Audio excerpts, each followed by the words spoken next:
तुमने देखा ज्यादातर लोग ईश्वर की एक छवि बनाकर बैठे हैं, एक रूप बनाकर बैठे हैं। वो रूप, वो छवि उनसे बाहर है। लेकिन तुम्हें समझना होगा कि उस ईश्वर का, उस परमात्मा का तुम्हें खुद सृजन करना होगा। वो कोई पर नहीं है, कोई बाहरी वस्तु नहीं है। वो तुम्हारे भीतर छुपा है। उसका तुम्हें कोई भान नहीं है। उसे तुम बाहर खोज रहे हो। तुम उसे अलग अलग रंग रूप आकार देते हो, अपनी सुंदरतम कल्पना देते हो, सुंदर सुंदर वस्त्र पहनाते हो, गहने पहनाते हो, अति सुंदर नए नक्श, सब कुछ जो तुम्हारी सुंदरतम परम अवस्था है उसमें तुमने परमात्मा को बनाया है। पर वो बाहर है।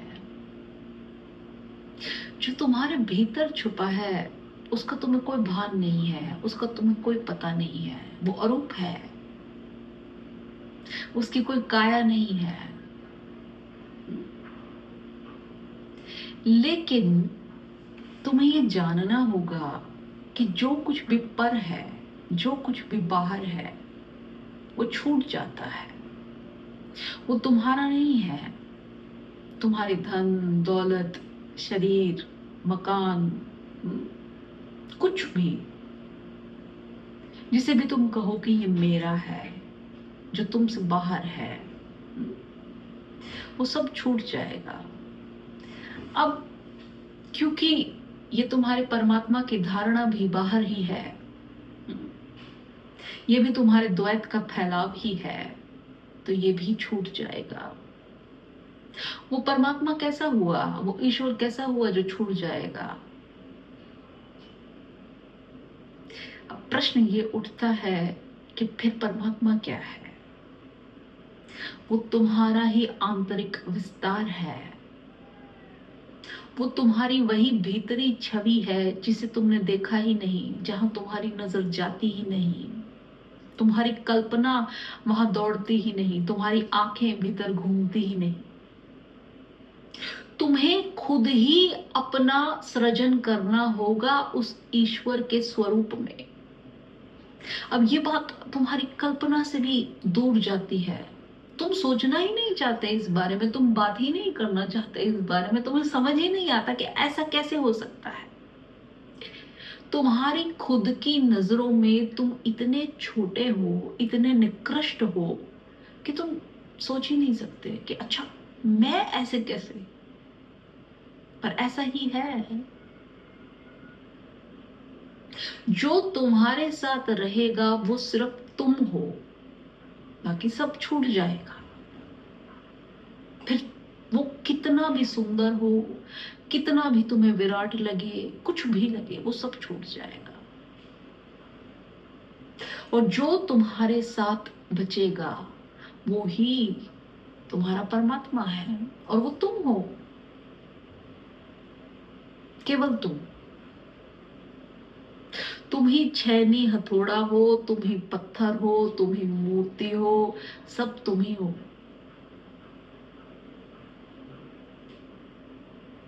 जो करना है, जैसे करना है, तुम्हें ही अपने साथ करना है। और जो उसके बाद निष्कर्ष निकलेगा वो भी तुम ही निकलोगे। तुमसे बाहर कुछ भी नहीं है, सब कुछ तुम्हारे अंदर ही है। अभी तुम सोचो, तुम ईश्वर की कल्पना करते हो, स्वर्ग नरक की कल्पना करते हो, अतिशयोक्ति में कल्पना करते हो, लेकिन तुम वो कल्पना कैसे कर सकते हो? तुम उसको सत्य कैसे कह सकते हो? उसको ईश्वर कैसे कह सकते हो जिसको तुमने जाना ही नहीं?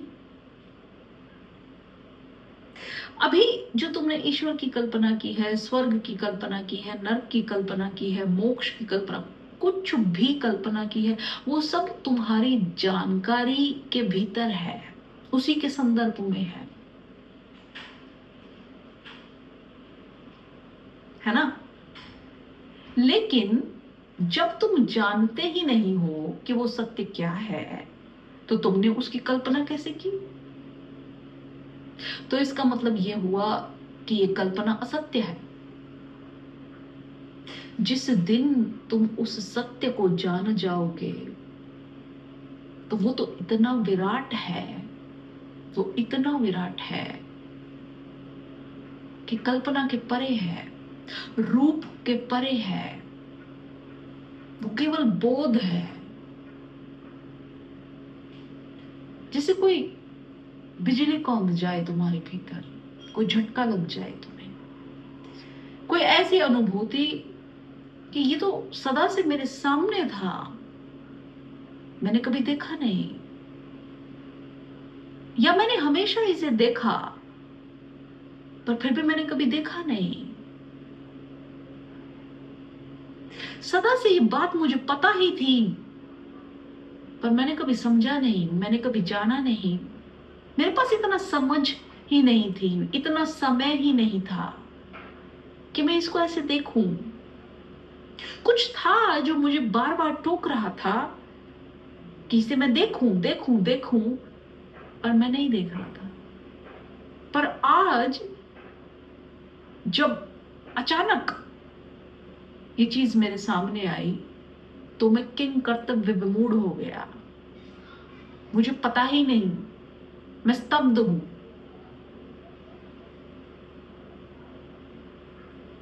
वो तुम्हारा सत्य होगा,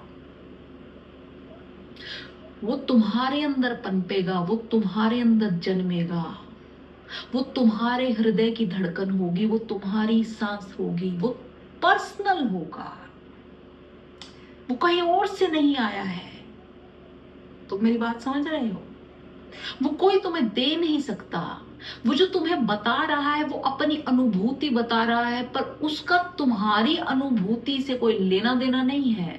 बाद में जब तुम अपनी अनुभूति को महसूस कर लोगे तब तुम दूसरे के साथ उसको रिलेट करोगे, तब उसमें तुम एक संयोजन, एक एकता निकालोगे। पर जब वो चीज तुम महसूस करोगे तो वो बिल्कुल पर्सनल होगी। और जरूरी नहीं कि जिस मार्ग से मुझे दिखे उस मार्ग से तुम्हें दिखे या किसी और को दिखे। सबके अलग अलग मार्ग हो सकते हैं। जितने लोग हैं उतने मार्ग हो सकते हैं। बस एक खोजी की आंख चाहिए, गहराई चाहिए।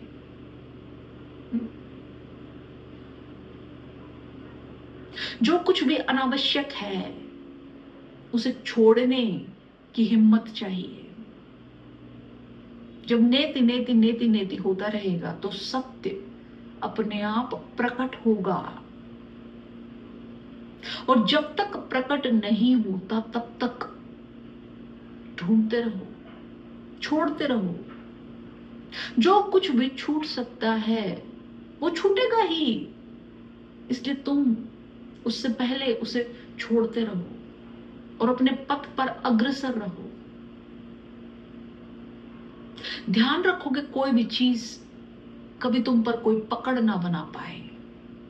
तुम किसी चीज को मत पकड़ो। और अंततः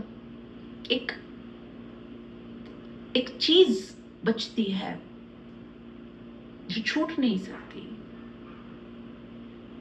जो बस है, उसके आगे कुछ नहीं। साक्षी का कोई साक्षी नहीं, क्योंकि साक्षी का साक्षी भी साक्षी, उसका साक्षी भी साक्षी। साक्षी बस है।